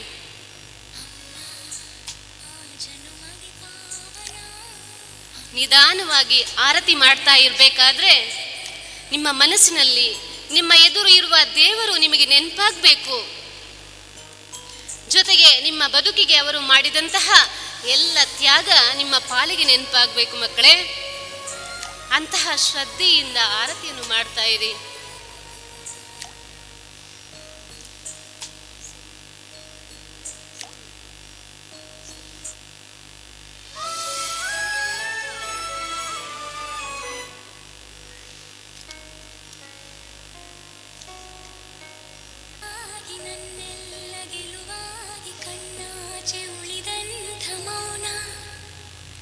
ನಿದ್ದೇಲಿ ಮಡಿಲಾಗಿ ಮಳೆಯಲ್ಲಿ ಸೆರಗಾಗಿ ಜೋಪಾನಗೈದಂಥ ಪ್ರಾಣ ಅಮ್ಮ ಧರಿಗಿಳಿದಿರೋ ಮೂರುತಿ ಅಮ್ಮ ಸ್ವರ ಬಡಿತದ ಸಾರಥಿ ಅಮ್ಮ ಧರಿಗಿಳಿದಿರೋ ಮೂರುತಿ ಅಮ್ಮ ಸ್ವರ ಬಡಿತದ ಸಾರಥಿ ನನ್ನಲ್ಲಿ ಆರತಿ ಮಾಡಿದ್ರ ಮಕ್ಕಳೇ? ಅಮ್ಮ ತಮಗಾಗಿ ಕಷ್ಟಪಟ್ಟದನ್ನ ಮನಸ್ಸಲ್ಲಿ ಅಂದ್ಕೊಂಡ್ರ ಮಕ್ಕಳೇ? ರಾತ್ರಿ ಇಡೀ ನಿದ್ದೆ ಕೆಟ್ಟು ಹಾಲುಣಿಸಿ ನಿಮ್ಮನ್ನ ಬೆಳೆಸಿದ್ರಲ್ಲ ನಿಮ್ಮ ಅಮ್ಮ. ಎಷ್ಟು ನೋವು ಕಷ್ಟಪಟ್ಟಿರ್ಬೋದು, ಎಷ್ಟು ಸೊಂಟ ನೋವಾಗಿರ್ಬೋದು ನಿಮ್ಮ ಅಮ್ಮನಿಗೆ. ಎದ್ದು ಕೂತ್ಕೊಳ್ಳಿಕ್ಕೂ ಕೂಡ ಆಗದಂತಹ ಪರಿಸ್ಥಿತಿಯಲ್ಲಿ ಅಮ್ಮ ನಿಮ್ಮನ್ನು ಎತ್ತಿ ಮುದ್ದು ಮಾಡಿದ್ರಲ್ಲ ಮಕ್ಕಳೇ. ಅವರ ಪಾದಕ್ಕಿಂದು ನಾವು ಆರತಿ ಮಾಡಲೇಬೇಕಲ್ಲ. ಆರತಿ ಮಾಡಿದ್ರಿ ಅಂತ ಅನ್ಕೊಳ್ತೇನೆ ಮಕ್ಕಳೇ. ಆರತಿಯನ್ನ ಅಲ್ಲೇ ಕೆಳಗಿಡಿ ಮಕ್ಕಳೇ, ಅಲ್ಲೇ ಕೆಳಗಿಡಿ. ಹೂವಿನ ಎಸಳಿರ್ಬೇಕಲ್ಲ ನಿಮ್ಮ ಹರಿವಾಣದಲ್ಲಿ, ಅದನ್ನ ಹಿಡ್ಕೊಳ್ಳಿ. ಸ್ವಲ್ಪ ಹೂವಿನ ಹೆಸಳಿರ್ಬೇಕಲ್ಲ, ಅದನ್ನು ತಮ್ಮ ದಿವ್ಯ ಹಸ್ತದಿಂದ ಹಿಡ್ಕೊಂಡು ಅಮ್ಮ ಅಪ್ಪನ ಎದುರು ನಿಂತ್ಕೊಳ್ಳಿ ಮಕ್ಕಳೇ. ಅಪ್ಪ ಅಮ್ಮ, ನನ್ನನ್ನು ಇಷ್ಟು ದಿನ ಸಾಕಿ ಹೊತ್ತು ನನಗೆ ವಿದ್ಯೆ ಬುದ್ಧಿಯನ್ನು ಕಲಿಸಿದ್ರಲ್ಲ ಅಮ್ಮ, ತೇಳುವಂತಹ ಕೃತಾರ್ಥ ಭಾವನೆಯಿಂದ ಆ ಹೂವಿನ ಎಸಳನ್ನು ಹಿಡ್ಕೊಂಡು ನಿಂತ್ಕೊಳ್ಳಿ ಮಕ್ಕಳೇ. ಒಂದು ಕ್ಷಣ ಎಲ್ಲರೂ ಮೌನವಾಗಿರಿ. ಈಗ ನಾವು ನಮ್ಮ ಮನಸ್ಸಿನಲ್ಲಿ ನಮ್ಮ ಅಮ್ಮ ಅಪ್ಪನ ತ್ಯಾಗದ ಕೆಲವೊಂದು ಅಂಶಗಳನ್ನು ನಾವು ನಮ್ಮ ಮನಸ್ಸಿನಲ್ಲಿ ಈಗ ಮನಸ್ಸಿನ ಆಳಕ್ಕೆ ಇಳಿದು ಅವರ ಸೇವೆಯನ್ನು ಒಂದು ಸಲ ನಾವು ಯೋಚಿಸೋಣ ಮಕ್ಕಳೇ. ಪರೀಕ್ಷೆ ಬಂತು ಅಂತಂದ್ರೆ ಅಮ್ಮನಿಗೂ ಪರೀಕ್ಷೆ. ಮಗು 3 ಗಂಟೆಗೆ ಹೇಳ್ತದಂದ್ರೆ ಅಮ್ಮ 2 ಗಂಟೆಗೆ ಹೇಳ್ಬೇಕಾ? ಅಮ್ಮನಿಗೆ ಚೆನ್ನಾಗಿ ನಿದ್ದೆ ಮಾಡ್ಬೋದಲ್ಲ, ಯಾಕೆ ಅಮ್ಮ ನಿದ್ದೆ ಮಾಡೋದಿಲ್ಲ? ಯಾಕೆಂತಂದ್ರೆ ನನ್ನ ಮಗ ಮುಂದೊಂದು ದಿನ ನನಗೆ ಆಧಾರವಾಗಿ ನಿಲ್ಬಲ್ಲ, ಆ ಕೆಲಸವನ್ನು ನಾನು ಮಾಡಬೇಕಲ್ಲ. ನಾನು ಸುಖಪಟ್ಟು ನನ್ನ ಮಗನನ್ನು ಓದಿಸುವುದು ಯಾಕೆ? ಹಾಗಾಗಿ ಅಮ್ಮನಿಗೂ ನಿದ್ದೆ ಇಲ್ಲ, ಅಪ್ಪನಿಗೂ ನಿದ್ದೆ ಇಲ್ಲ. ಎಷ್ಟೋ ಸಲ ಪೇರೆಂಟ್ಸ್ ಇಲ್ಲಿಗೆ ಬರ್ತಾರೆ, ಕೂಗಿಕೊಂಡೇ ಬರ್ತಾರೆ, ಮೇಡಮ್ ನನ್ನ ಮಗನನ್ನೋದು ಚೆನ್ನಾಗಿ ನೋಡ್ಕೊಳ್ಳಿ. ಖಂಡಿತ ನಾವು ನೋಡ್ಕೊಳ್ತೇವೆ. ಜೊತೆಗೆ ನೀವು ಕೂಡ ನಿಮ್ಮ ಅಪ್ಪನನ್ನು ಅಮ್ಮಮ್ಮನನ್ನು ಚೆನ್ನಾಗಿ ನೋಡ್ಕೊಳ್ಬೇಕಲ್ಲ ಮಕ್ಕಳೇ. ಅದೆಲ್ಲವನ್ನ ನೀವು ನಿಮ್ಮ ಮನಸ್ಸಿನಲ್ಲಿ ಈಗ ಅಂದ್ಕೊಳ್ಳುವಂತಹ ಸಮಯ ಮಕ್ಕಳೇ. ಇನ್ನು 10 ನಿಮಿಷಗಳ ಕಾಲ ನೀವು ನಿಮ್ಮ ಅಮ್ಮ ಅಪ್ಪನಿಗೋಸ್ಕರವಾಗಿ ಮೀಸಲಿಡಬೇಕು. ಅವರು ಮಾಡಿದಂತಹ ನಿಸ್ವಾರ್ಥ ಸೇವೆಯನ್ನ ಒಂದು ಸಲ ನೀವು ಕಿವಿಗೊಟ್ಟು ಕೇಳಬೇಕು ಮಕ್ಕಳೇ. ಗೊತ್ತಿದೆ ಮಕ್ಕಳೇ ನಿಮಗೆ, ನೀವು ಅಂಗನವಾಡಿ 1ನೇ ತರಗತಿಗೆ ಹೋಗಬೇಕಾದ್ರೆ ಅಮ್ಮ ನಿಮ್ಮ ಬಾಯಿಗೆ ತುತ್ತು ಕೊಟ್ಟದ್ದು, ನಿಮ್ಮನ್ನು ಎತ್ತಿ ಕರ್ಕೊಂಡು ಹೋಗಿ ಶಾಲೆಯ ಅಂಗಣಕ್ಕೆ ಬಿಟ್ಟದ್ದು, ಬಸ್ಸಲ್ಲಿ ಬರುವವರಾದ್ರೆ ಅಲ್ಲಿಯವರೆಗೆ ಕರೆದುಕೊಂಡು ಬಂದದ್ದು, ಶಾಲೆಗೆ ಹೋದ ನಿಮಗೆ ಎಲ್ಲೋ ಸ್ವಲ್ಪ ಅನಾರೋಗ್ಯ ಇದೆ ಎಂದಾಗ ಎಲ್ಲ ಕೆಲಸ ಕಾರ್ಯಗಳನ್ನು ಬಿಟ್ಟು ಶಾಲೆಗೆ ಓಡೋಡಿ ಬಂದು ನಿಮ್ಮನ್ನು ನಿಮ್ಮ ಅಪ್ಪ ಅಮ್ಮ ಕರೆದುಕೊಂಡು ಹೋದದ್ದು, ನಿಮಗೆಲ್ಲ ಸ್ವಲ್ಪ ಹುಷಾರಿಲ್ಲ ಅಂದಾಗ ನಿಮ್ಮನ್ನು ಎತ್ತಿ ಹೆಗಲ ಮೇಲೆ ಏರಿಸಿಕೊಂಡು ಆಸ್ಪತ್ರೆಗೆ ಹೋಗಿ ಒಂದು ಸಣ್ಣ ಚಿಕಿತ್ಸೆ ಕೊಡಬೇಕಾದ್ರೂ ನನ್ನ ಮಗುವಿಗೆ ಏನಾಯ್ತೋ ಎಂದು ಆತಂಕದಿಂದ ನಿಮ್ಮ ಅಪ್ಪ ಅಮ್ಮ ನೋಡಿದ್ದು.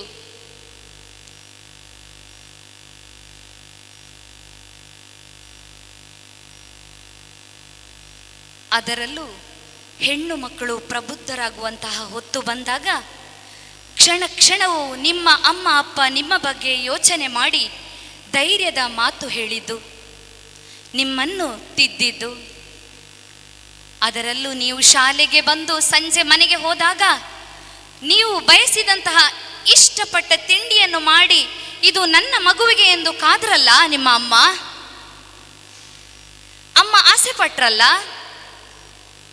ನೀವು ಏನೆಲ್ಲ ಕೇಳ್ತೀರೋ ಮಕ್ಕಳೇ ಅವೆಲ್ಲವನ್ನ ತೆಗೆದುಕೊಟ್ಟು ಅದರಿಂದ ಆಚೆಗೆ ನೀವು ಏನು ಸಿಟ್ಟು ಮಾಡಿಕೊಂಡ್ರೂ ಕೂಡ ಇಲ್ಲ ಮಗ ಎಂದು ಹೇಳುತ್ತಾ ನಿಮ್ಮ ತಲೆ ಸವರಿ ನಗು ನಗುತ್ತಾ ನಿಮ್ಮ ಅಮ್ಮ ನಿಮ್ಮ ಮುಖ ಮಾಡಿದ್ದು ನಿಮಗೆ ನೆನಪಾಗಬೇಕಲ್ಲ ಮಕ್ಕಳೇ. ಈಗ ಮಕ್ಕಳೇ, 10ನೇ ಕ್ಲಾಸಿಗೆ ಬಂದಿದ್ದೀರಿ. ಗೊತ್ತಿದೆ ನಿಮಗೆ ನಿಮ್ಮ ಜೀವನದಲ್ಲಿ ನೀವು ಮಾಡಿದ್ದು ಯಾವುದೆಲ್ಲ ಸರಿಯಾಗಿದೆ ಅಥವಾ ಗೊತ್ತಿದ್ದು ಗೊತ್ತಿಲ್ಲದೆಯೂ ಏನೋ ತಪ್ಪುಗಳಾಗಿದೆ ಎಂಬುದು ನಿಮಗೆ ಗೊತ್ತಿದೆ. ಹಾಗಾಗಿ ಏನಾದರೂ ನಿಮ್ಮ ಅಪ್ಪ ಅಮ್ಮನಿಗೆ ಬೇಜಾರು ಆಗುವ ಹಾಗೆ ನೀವು ಮಾಡಿದ್ದಿದ್ರೆ ಈಗ ಹೇಳಿ ಮಕ್ಕಳೇ, ಅಪ್ಪ ಅಮ್ಮ ನನ್ನನ್ನು ಕ್ಷಮಿಸಿಬಿಡಿ ಎಂದು ಹೇಳಿಬಿಡಿ ಮಕ್ಕಳೇ. ಮನಸ್ಸಲ್ಲೇ ಹೇಳಿಬಿಡಿ. ಒಂದು ವೇಳೆ ನಮ್ಮಿಂದ ನಿಮಗೆ ಏನಾದರೂ ನೋವಾಗಿದ್ರೆ ಜೀವನದಲ್ಲಿ ಯಾವತ್ತೂ ಅಂತಹ ತಪ್ಪುಗಳನ್ನು ಮಾಡುವುದಿಲ್ಲ ಅಂತ ಹೇಳಿ ಮಕ್ಕಳೇ. ಕಷ್ಟಪಟ್ಟು ನನ್ನ ಬಗ್ಗೆ ಒಂದು ಕನಸನ್ನು ಇಟ್ಕೊಂಡು ನನ್ನನ್ನು ಶಾಲೆಗೆ ಕಳಿಸಿದ್ದೀರಿ. ಜೀವನದಲ್ಲಿ ನೀವು ಇಟ್ಕೊಂಡ ಕನಸನ್ನು ಸಾಕಾರಗೊಳಿಸುವುದಕ್ಕೆ ಪ್ರಾಮಾಣಿಕ ಪ್ರಯತ್ನ ಮಾಡ್ತೇನೆ ಅಂತ ಹೇಳಿ ನಿಮ್ಮ ಅಪ್ಪಮ್ಮನಿಗೆ. ಮಾತ್ರ ಅಲ್ಲ, ನೀವು ತಪ್ಪು ಮಾಡಿದಾಗ ನಿಮ್ಮ ಬಗ್ಗೆ ದೂರು ಬಂದಾಗಲೂ ನೀವು ತಪ್ಪು ಮಾಡಿದ್ರೂ ಕೂಡ ನಿಮ್ಮ ಅಪ್ಪಮ್ಮ ಹೇಳಿದ್ದಾರೆ, ನನ್ನ ಮಗ ಅಂಥವನಲ್ಲ, ನನ್ನ ಮಗಳು ಅಂಥವಳಲ್ಲ ಅಂತ ನಿಮ್ಮ ಪರವಾಗಿ ನಿಂತು ಮಾತನಾಡಿದ್ದಾರೆ ಮಕ್ಕಳೇ ನಿಮ್ಮ ಅಪ್ಪ ಅಮ್ಮ. ನಿಮ್ಮ ಮೇಲೆ ವಿಶ್ವಾಸವಿಟ್ಟು ನನ್ನ ಮಗ ನನ್ನ ಮಗಳು ಅಂತ ಅಭಿಮಾನದಿಂದ ಹೇಳಿಕೊಂಡು ಬಂದ ಅಪ್ಪ ಅಮ್ಮ ಇದ್ದಾರಲ್ಲ, ಯಾವತ್ತೂ ಕೂಡ ಅವರು ನಿಮ್ಮಿಂದಾಗಿ ತಲೆ ತಗ್ಗಿಸುವಂತ ಕೆಲಸ ಅಪ್ಪ ಅಮ್ಮ ನಾನು ಎಂದಿಗೂ ಮಾಡುವುದಿಲ್ಲ ಅಂತ ಹೇಳಿ ಮಕ್ಕಳೇ ನಿಮ್ಮ ಅಪ್ಪಮ್ಮನಿಗೆ. ಮಾಡಬೇಡಿ ಎಂದಿಗೂ ಜೀವನದಲ್ಲಿ. ಶಾಲೆಯಿಂದ ಒಂದು ಫೋನ್ ಕಾಲು ಬಂತು ಅಂತ ಹೇಳಿದ್ರೆ ನಿಮ್ಮ ಅಪ್ಪ ಎಲ್ಲ ಕೆಲಸವನ್ನ ಬದಿಗಿಟ್ಟು ಬೈಗುಳವನ್ನ ಏನೋ ತಿಂದುಕೊಂಡು ನಿಮಗಾಗಿ ಓಡಿಕೊಂಡು ಬಂದ್ರಲ್ಲ ಮಕ್ಕಳೇ ಶಾಲೆಗೆ, ಆ ಅಪ್ಪನಿಗೆ ನೀವು ಕೃತಜ್ಞರಾಗಬೇಡ್ವಾ? ತನಗೆ ಒಳ್ಳೆಯ ಶರ್ಟು ಬೇಡ, ಪ್ಯಾಂಟು ಬೇಡ, ನನ್ನ ಮಗ ಶಾಲೆಗೆ ಒಳ್ಳೆಯ ಅಂಗಿ ಬಟ್ಟೆಗಳನ್ನು ಪ್ಯಾಂಟ್ಗಳನ್ನು ಹಾಕಿಕೊಂಡು ಹೋಗ್ಲಿ ಅಂತೇಳಿ ನಿಮ್ಮ ಅಪ್ಪ ಬಯಸಿದ್ರಲ್ಲ ಮಕ್ಕಳೇ. ಅವರಿಗೆ ನಾವು ಅವರನ್ನು ನೆನಪಿಸ್ಕೊಳ್ಳಿ ಮಕ್ಕಳೇ. ಹೋಟೆಲಿಗೆ ಹೋಗ್ಬೇಕಂದ್ರೆ ತನ್ನಲ್ಲಿ ದುಡ್ಡು ಇಲ್ಲದಿದ್ರೂ ತನ್ನ ಮಗ ರುಚಿ ರುಚಿಯಾದ ತಿಂಡಿಯನ್ನು ತಿನ್ನಲಿ, ಅಪ್ಪ ನಿಮಗೆ ಬೇಡವಾ ಅಂತ ಕೇಳಿದಾಗ ನನಗೆ ಬೇಡ ಮಗ, ನನಗೆ ಅದು ಇಷ್ಟ ಇಲ್ಲ ಅಂತ ಹೇಳ್ತಾರೆ. ಖಂಡಿತವಾಗ್ಲೂ ಅವರಿಗೆ ಇಷ್ಟ ಇದೆ ಮಕ್ಕಳೇ, ಅಪ್ಪನಿಗೆ ಆ ತಿಂಡಿ ಖಂಡಿತವಾಗ್ಲೂ ಇಷ್ಟ ಇದೆ. ಆದರೆ ಮನೆಯನ್ನು ನಡೆಸ್ಕೊಂಡು ಹೋಗಬೇಕಲ್ಲ, ಮಗುವಿನ ಜೀವನವನ್ನು ನೋಡ್ಕೊಳ್ಬೇಕಲ್ವಾ, ಅದಕ್ಕಾಗಿ ಒಂದಿಷ್ಟು ಹಣವನ್ನು ಕೂಡಿಡಬೇಕಲ್ಲ ಮಕ್ಕಳೇ. ಹಾಗಾಗಿ ನನ್ನ ಮಗ ರುಚಿ ರುಚಿಯಾದ ತಿಂಡಿಯನ್ನು ತಿನ್ನಲಿ, ನಾನು ತಿನ್ನದಿದ್ದರೂ ಪರವಾಗಿಲ್ಲ ಅಂತ ನಿಮ್ಮ ಅಪ್ಪ ಕೂಡಿಟ್ರಲ್ಲ ಮಕ್ಕಳೇ ಒಂದೊಂದು ಹಣ ಕೂಡ, ಅದು ನಿಮ್ಮ ಭವಿಷ್ಯಕ್ಕಾಗಿ ಮಕ್ಕಳೇ, ಅದು ನಿಮಗಾಗಿ, ಅದನ್ನು ನೀವು ನೆನೆಸ್ಕೊಳ್ಬೇಕಲ್ಲ. ನೋಡಿ ನಿಮ್ಮ ಅಪ್ಪನ ಮುಖವನ್ನೊಮ್ಮೆ ನೋಡಿ. ಪ್ರತಿ ರಾತ್ರಿ ಹಗಲು ಮಕ್ಕಳ ಶ್ರೇಯಸ್ಸಿಗಾಗಿ ದುಡಿದು ಮಗ ಕೇಳಿದಂತಹ ಪ್ಯಾಂಟು, ಮಗ ಕೇಳಿದಂತಹ ಬ್ಯಾಗ್, ಮಗ ಕೇಳಿದಂತಹ ಪೆನ್ನನ್ನು ತಂದು ಕೊಟ್ರಲ್ಲ ನಿಮ್ಮ ಅಪ್ಪ. ಆ ಅಪ್ಪನಿಗೆ ನಾವೇನು ಕೊಡಬೇಕು ಮಕ್ಕಳೇ? ಜಾತ್ರೆಗೆ ಸಿಕ್ಕಿದಲ್ಲಿಗೆ ಜಾತ್ರೆಗೆ ಕರೆದುಕೊಂಡು ಹೋಗ್ತಾರೆ ಅಪ್ಪ. ಮಗುವಿಗೆ ಗರ್ಭಗುಡಿಯಲ್ಲಿದ್ದಂತಹ ದೇವರು ಕಾಣುವುದಿಲ್ಲ ಅಂತೇಳಿ ಅಪ್ಪನ ಹೆಗಲ ಮೇಲೆ ಮಗುವನ್ನ ಕೂರಿಸಿ ಆ ಗರ್ಭಗುಡಿಯಲ್ಲಿದ್ದಂತಹ ದೇವರನ್ನ ನಿಮ್ಮ ಅಪ್ಪ ತೋರಿಸ್ತಾರಲ್ಲ ಮಕ್ಕಳೇ ನಿಮಗೆ. ಹಾಗಾದರೆ ನನ್ನನ್ನು ಎತ್ತಿಕೊಂಡದ್ದು ನನ್ನ ದೇವರು ಅಂತೇಳಿ ನಾನು ಅನ್ಕೊಳ್ಬೇಕಲ್ವ ಮಕ್ಕಳೇ? ನನ್ನನ್ನು ಎತ್ತಿಕೊಂಡು ಇದ್ದು ಜಾತ್ರೆಯನ್ನ ದೇವರನ್ನ ತೋರಿಸಿದ್ದು ನನ್ನ ಅಪ್ಪ ನನ್ನ ದೇವರಿಗೆ ಸಮಾನ ಅಲ್ವ ಮಕ್ಕಳೇ? ಹಾಗಾದರೆ ನಾವು ಅವರಿಗೆ ಏನು ಮಾಡಬೇಕು? ಇಷ್ಟು ದೊಡ್ಡದಾಗಿ ಬೆಳೆದು ನಿಂತಿದ್ದೇವೆ ಮಕ್ಕಳೇ. ಸಣ್ಣದಿರುವಾಗ ಪ್ರತಿಯೊಂದು ವಿಷಯಕ್ಕೂ ಅಮ್ಮ ಈ ಬಟ್ಟೆ ಹಾಕೊಳ್ಳ, ಅಮ್ಮ ಈ ಪುಸ್ತಕ ತಗೊಂಡು ಹೋಗ್ಲಾ, ಅಮ್ಮ ನಾನು ಅಲ್ಲಿಗೆ ಹೋಗ್ಲಾ ತಿಳ್ಕೊಂಡು ಕೇಳ್ತಾ ಇದ್ದಂತಹ ಮಗು ಬೆಳೆದು ಬೆಳೆದು ಬೆಳೆದು ನಿಂತಾಗ ಅಮ್ಮ ಕೇಳಿದ ಪ್ರಶ್ನೆಗೆ ಮರು ಉತ್ತರ ಕೊಡಲು ಸಮಯವೇ ಇಲ್ಲದಾಯಿತೆ ಮಕ್ಕಳೇ ನಿಮ್ಮಲ್ಲಿ. ಒಂದು ಸಲ ಯೋಚನೆ ಮಾಡಿ. ಅವರು ರಾತ್ರಿ ಹೊತ್ತು ನಿಮಗೆ ಸಮಯ ಇಟ್ಟದ್ದು ನಿಮಗೊಂದು 5 ನಿಮಿಷವೂ ಇಲ್ಲದಾಯಿತೆ ಮಕ್ಕಳೇ ಅವರ ಮಾತನ್ನು ಕೇಳಲು? ನಾವು ಕೇಳಬೇಕಲ್ವಾ? ಒಮ್ಮೆ ನೀವು ಯೋಚನೆ ಮಾಡಿ. ನಾವು ಹುಟ್ಟಿನಿಂದ ಇಲ್ಲಿಯವರೆಗೆ ಸಾಗಿಕೊಂಡು ಬಂದದ್ದು ಕೇವಲ 2 ದೇಹಗಳ ನಡುವೆ ಅಲ್ಲ ಮಕ್ಕಳೇ, ಅದು ನಿಜವಾದ ದೇವರ ಜೊತೆ ಅಂತ ಹೇಳುವುದನ್ನು ನಾವು ಅಂದ್ಕೊಳ್ಬೇಕಲ್ವಾ? ಹಾಗಾಗಿ ಈ ಅಪ್ಪನ ಪೂಜೆ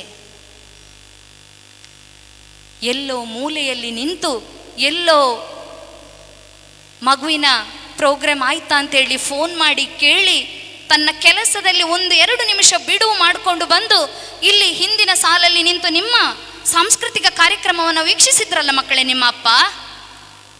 ಆ 5 ನಿಮಿಷಕ್ಕೋಸ್ಕರ ಅವರು ಎಷ್ಟು ಕಷ್ಟಪಟ್ಟಿರ್ಬೋದು ಇಲ್ಲಿ ಬರಬೇಕಾದ್ರೆ? ಎಷ್ಟು ಬೈಗುಳ ತಿಂದಿರಬೇಕು ಕೆಲಸದ ಒತ್ತಡದಿಂದ? ಪುನಃ 5 ನಿಮಿಷ ಬಿಟ್ಟು ಪುನಃ ಹೋಗ್ಬೇಕಲ್ಲ ಅವರು ಅಲ್ಲಿಗೆ. ಯಾಕೆಂತಂದರೆ ನಾಳೆ ನನ್ನ ಮಗ ಚೆನ್ನಾಗಿ ಬಾಳಬೇಕು, ನನ್ನ ಮಗಳು ಸಮಾಜದಲ್ಲಿ ಒಳ್ಳೆಯದಾಗಬೇಕು ಅಂತ ಬಯಸಿದ್ರಲ್ಲ ಮಕ್ಕಳೇ. ಒಮ್ಮೆ ಅವರನ್ನು ಕಲ್ಪಿಸಿಕೊಳ್ಳಿ, ಒಮ್ಮೆ ಅವರನ್ನು ನೆನಪಿಸಿಕೊಳ್ಳಿ ಮಕ್ಕಳೇ. ಯಾರೋ ಹೇಳ್ತಾರೆ ಹುಟ್ಟಿದ್ರೆ ಮಕ್ಕಳನ್ನು ಸಾಕುವುದು ಅಪ್ಪ ಅಮ್ಮನ ಕರ್ತವ್ಯ ಅಂತ. ಆದರೆ ಹುಟ್ಟಿದ ಮಗುವನ್ನು ತೊಟ್ಟಿಯಲ್ಲಿ ಬಿಸಾಡಿದಂಥ ಅಪ್ಪ ಅಮ್ಮ ಇದ್ದಾರೆ ಮಕ್ಕಳೇ. ನಿಮ್ಮ ಅಪ್ಪಮ್ಮ ನಿಮ್ಮನ್ನು ತೊಟ್ಟಿಗೆ ಬಿಸಾಡಲಿಲ್ಲ, ನಿಮ್ಮನ್ನು ಮಡಿಲಲ್ಲಿ ಮಲಗಿಸಿ ಸಲಹಿದ್ದಾರೆ. ಧನ್ಯವಾದ ಹೇಳಿ ನಿಮ್ಮ ಅಪ್ಪಮ್ಮನಿಗೆ. ಇನ್ನು ಉಳಿದಂತೆ ದಯವಿಟ್ಟು ವಿನಂತಿ ಮಾಡಿಕೊಳ್ಳುತ್ತೇವೆ, ಹೆತ್ತವರು ಮಕ್ಕಳು ಎಲ್ಲರೂ ಒಂದು ಕ್ಷಣ ಕಣ್ಣು ಮುಚ್ಚುವ. ಮಕ್ಕಳೇ, ನಾನಾಡುವ 100 ಮಾತುಗಳಿಗಿಂತ ನಿಮ್ಮ ಒಂದು ಕ್ಷಣದ ಮೌನವೇ ದೊಡ್ಡದು. ಹಾಗಾಗಿ ನೀವು ಏನು ಸರಿ ತಪ್ಪುಗಳನ್ನು ಮಾಡಿದ್ದೇವೆ ಅಂತ ಗೊತ್ತಾಗುತ್ತದೋ, ಮಾಡಿದ ತಪ್ಪುಗಳೆಲ್ಲ ಕ್ಷಮೆ ಕೇಳಿ ಒಳ್ಳೆಯ ವಿಚಾರಗಳಿಗೆ ಸಂತಸ ಪಡಿ. ಹೆತ್ತವರು ಅಷ್ಟೇ, ಮನಪೂರ್ವಕವಾಗಿ ನಿಮ್ಮ ಮಕ್ಕಳನ್ನು ಕ್ಷಮಿಸಿಬಿಡಿ. ಒಳ್ಳೆಯದು ಮಾಡಿದ್ದಕ್ಕೆ ಮಾನಸಿಕವಾಗಿ ಅಭಿನಂದನೆ ಹೇಳಿ. ಇನ್ನು 1-2 ಸೆಕೆಂಡುಗಳ ಹೊತ್ತು ಇದು ನಿಮ್ಮದು. ನಿಮ್ಮ ಮನಪೂರ್ವಕ ಭಾವನೆಗಳನ್ನು ಬೆಸೆದುಕೊಳ್ಳಿ.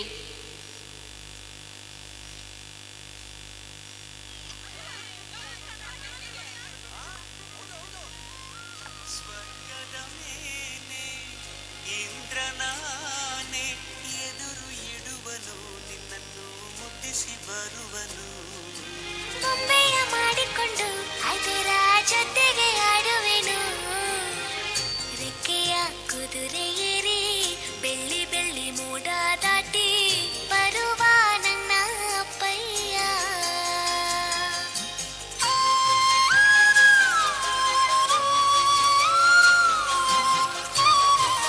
ಹಸಿಯಲ್ಲಿ ತರುವ ನಿನ್ನ ಅಪ್ಪಯ್ಯ. ಮುಡಿಯುವೆನು ಮುಡಿಯೊಳಗೆ ಮಿನುಗುವ ತಾರೆ, ನಡೆಯುವೆನು ಅವನ ಜೊತೆ ನೋಡಲಿ ಊರೇ. ಕಂದ ಕಂದ ನೀನೇ ಚಂದ ಅಂತ ಅಂತಾನೆ, ನಿನ್ನ ಕೂಡಿ ಕಣ್ಣ ಮುಚ್ಚಿ ಆಟ ಆಡ್ತಾನೆ.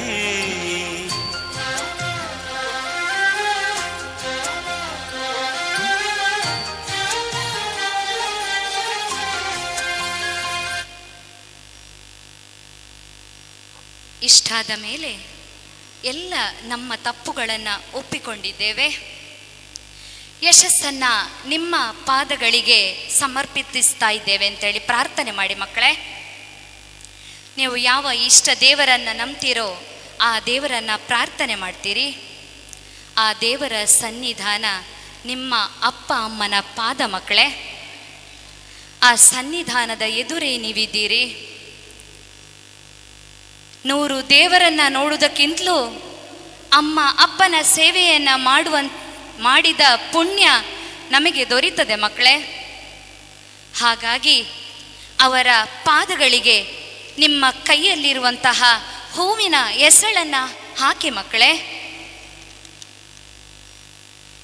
ಹೂವಿನ ಎಸಳನ್ನು ಅವರ ಪಾದದ ಅಡಿಗೆ ಇಟ್ಟು ಅವರಿಗೆ ನಮಸ್ಕಾರ ಮಾಡಿ ಮಕ್ಕಳೇ. ಅಡ್ಡ ಬಿದ್ದು, ಯಾಕೆಂತಂದರೆ ನಮ್ಮನ್ನು ಇಷ್ಟು ಹೊತ್ತು ಇಷ್ಟು ವರ್ಷಗಳ ಕಾಲ ಸಾಕಿ ಹೊತ್ತು ಸಲಹಿದಂಥ ಅಮ್ಮ ಅಪ್ಪನಿಗೆ 2 ಕೈಗಳನ್ನು ಜೋಡಿಸಿ ನಮಸ್ಕಾರ ಮಾಡಿ ಮಕ್ಕಳೇ.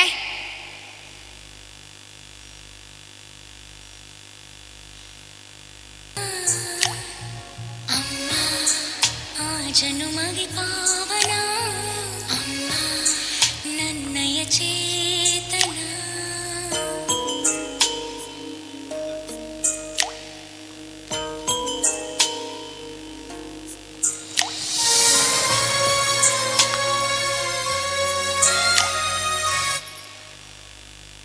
ಎಲ್ಲ ಮಕ್ಕಳು ಕೂಡ ಅಪ್ಪ ಅಮ್ಮನಿಗೆ ಸಾಷ್ಟಾಂಗ ನಮಸ್ಕಾರ ಮಾಡಬೇಕು ಮಕ್ಕಳೇ. ಕೇವಲ 2 ಕೈಯಿಂದ ಮಾಡಿದರೆ ಸಾಕಾಗ್ಲಿಕ್ಕಿಲ್ಲ. ಯಾಕೆಂದ್ರೆ ಅವರ ಋಣವನ್ನು ತೀರಿಸಲಿಕ್ಕೆ ಖಂಡಿತ ನಮಗೆ ಸಾಧ್ಯ ಇಲ್ಲ ಮಕ್ಕಳೇ. ನಾವು ಎಷ್ಟು ತಪ್ಪು ಮಾಡಿದ್ರಲ್ಲಿ ಒಂದಿಷ್ಟು ತಪ್ಪನ್ನಾದರೂ ಅವರು ಕ್ಷಮಿಸಿ ಬಿಡುವರಲ್ಲ.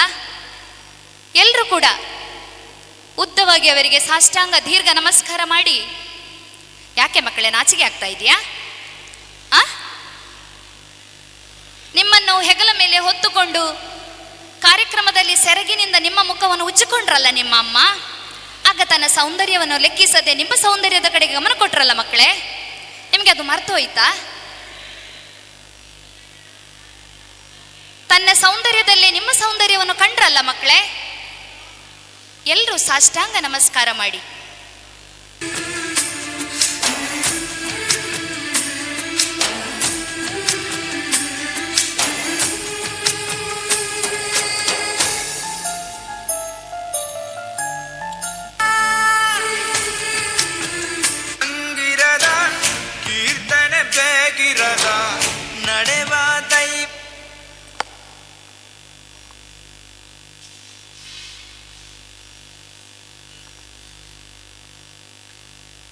ಇನ್ನೊಂದ್ಸಲ ನೀವು ನಿಮ್ಮ ಅಮ್ಮ ಅಪ್ಪನ ಪಾದಗಳಿಗೆ ನಮಸ್ಕಾರ ಮಾಡಬೇಕು ಮಕ್ಕಳೇ. ನಾನು ಹೇಳುವವರೆಗೆ ನೀವು ಎದ್ದೇಳಲಿಕ್ಕಿಲ್ಲ.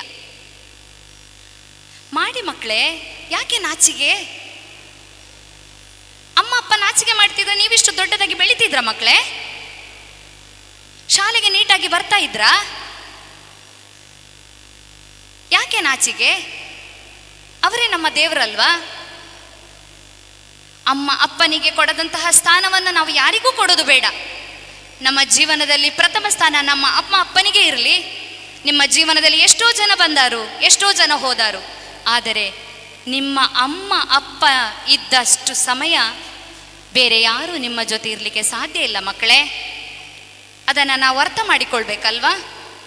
ಎಲ್ಲರೂ ಸಾಷ್ಟಾಂಗ ನಮಸ್ಕಾರ ಮಾಡಿ. ನಿಜವಾಗಿಯೂ ನಾವು ದೇವರ ಸನ್ನಿಧಾನದಲ್ಲೇ ಇದ್ದೇವೆ ಅಂತ ಅನ್ಕೊಳ್ಳಿ. ಮಕ್ಕಳೇ, ನೀವು ಸೂಚನೆಯನ್ನು ಪಾಲಿಸಲಿಲ್ಲ. ಸೂಚನೆ ಹೇಗಿತ್ತು ನಿಮಗೆ? ಉದ್ದಂಡ ನಮಸ್ಕಾರ ಮಾಡಿ ನಾವು ಹೇಳುವಲ್ಲಿ ತನಕ ಹೇಳಲಿಕ್ಕಿಲ್ಲ ಅಂತಿತ್ತು. ಯಾಕೆದ್ರಿ? ಅಲ್ಲಿ ಬೇಕಾದಷ್ಟು ಜಾಗ ಇದೆ, ಆ ರೀತಿಯೇ ನಾವು ಸೀಟಿಂಗ್ ಅರೇಂಜ್ಮೆಂಟ್ ಮಾಡಿದ್ದೇವೆ. ನೀವು ಹೀಗೆ ಮಾಡ್ತೀರಿ ಅಂತ ಗೊತ್ತಿತ್ತು, ಮಕ್ಕಳಲ್ಲ ನೀವೇನು ಮಾಡ್ತೀರಿ ಅಂತ ನಿಮಗೆ ಸ್ಪಷ್ಟ ಗೊತ್ತಿದೆ. ಸೂಚನೆ ಬರುವಲ್ಲಿ ತನಕ ಉದ್ದಂಡ ನಮಸ್ಕಾರ ಮಾಡಿ ಒಂದ್ಸಲ ರೀಕಲೆಕ್ಟ್ ಮಾಡಿಕೊಳ್ಳಿ.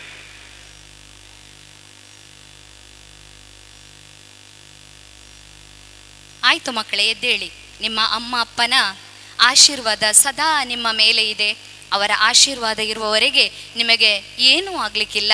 ನಿಮ್ಮ ಯಶಸ್ಸು ದೀರ್ಘವಾದಂತಹ ಶಿಖರವನ್ನು ಏರಲಿಕ್ಕೆ ಖಂಡಿತ ಸಾಧ್ಯ ಆಗ್ತದೆ ಮಕ್ಕಳೇ. ಸರಿ ಮಕ್ಕಳೇ, ಇನ್ನು ಉಳಿದದ್ದು ಸ್ವೀಟ್.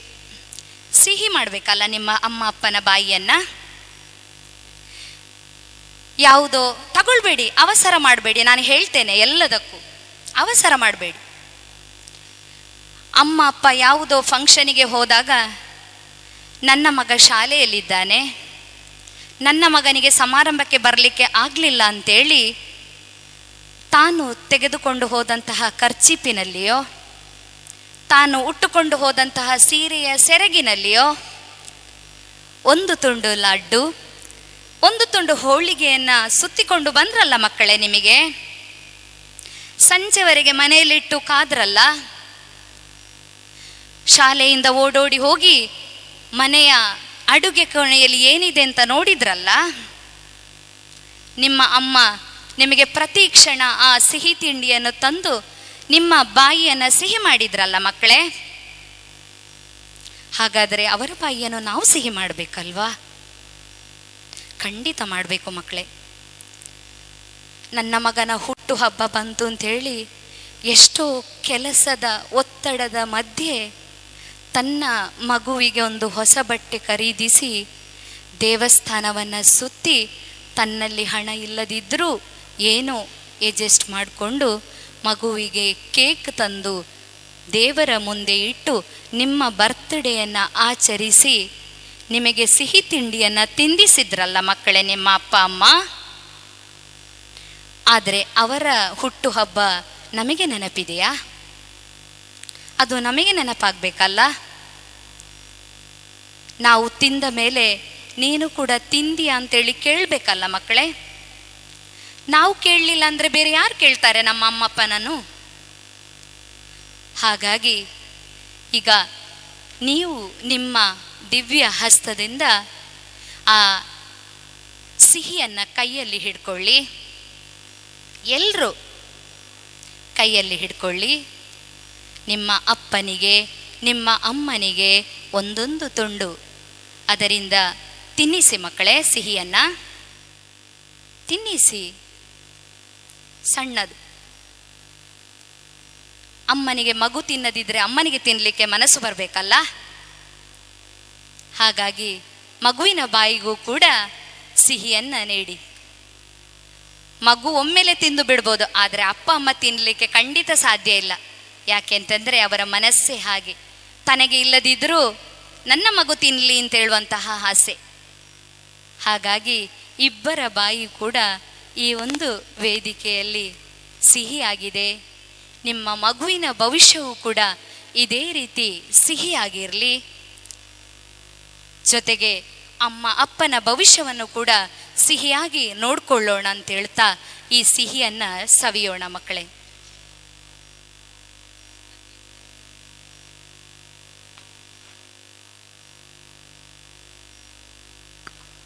ಸಿಹಿ ತಿನ್ನಿಸಿ. ಆದರೆ ಮಕ್ಕಳು ಪಕ್ಕದಲ್ಲಿ, ಅಪ್ಪ ಅಮ್ಮನ ಪಕ್ಕದಲ್ಲಿ ವೇದಿಕೆಗೆ ಮುಖ ಮಾಡಿ ನಿಲ್ಲಿ. ಸಿಹಿ ತಿಂಡಿ ತಿನ್ನಿಸಿ ಆದಮೇಲೆ ಪಾದ ಪೂಜೆ ಎಲ್ಲ ಆಯಿತು. ಸಿಹಿಯನ್ನು ತಿನ್ನಿಸಿದ್ರಿ. ಇನ್ನು ಅಪ್ಪ ಅಮ್ಮನ ಪಕ್ಕದಲ್ಲಿ ಚೇರ್ ಇದ್ದರೆ ಕೂತ್ಕೊಳ್ಳಿ, ತೊಂದರೆ ಇಲ್ಲ. ಆದರೆ ಎಲ್ಲರೂ ಒಮ್ಮೆ ಕೂತ್ಕೊಳ್ಳಿ. ನಾವು ಮಾಡಿದ ಪಾದ ಪೂಜೆಯನ್ನು ಒಮ್ಮೆ ಎಲ್ಲರೂ ಮನದಾಳದಿಂದ ಅದನ್ನು ನೆನೆಸ್ಕೊಳ್ಳಿ.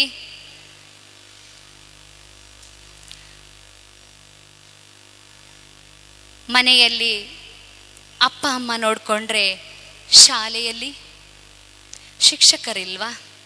ಆ ಶಿಕ್ಷಕರಿಗೊಂದು ಗೌರವ, ಅವರಿಗೊಂದು ಕೃತಜ್ಞತೆಯನ್ನು ನಾವು ಹೇಳಲೇಬೇಕಲ್ಲ. ಹೇಳದಿದ್ದರೆ ಅದು ಖಂಡಿತ ಕೂಡ ಅಪೂರ್ಣ.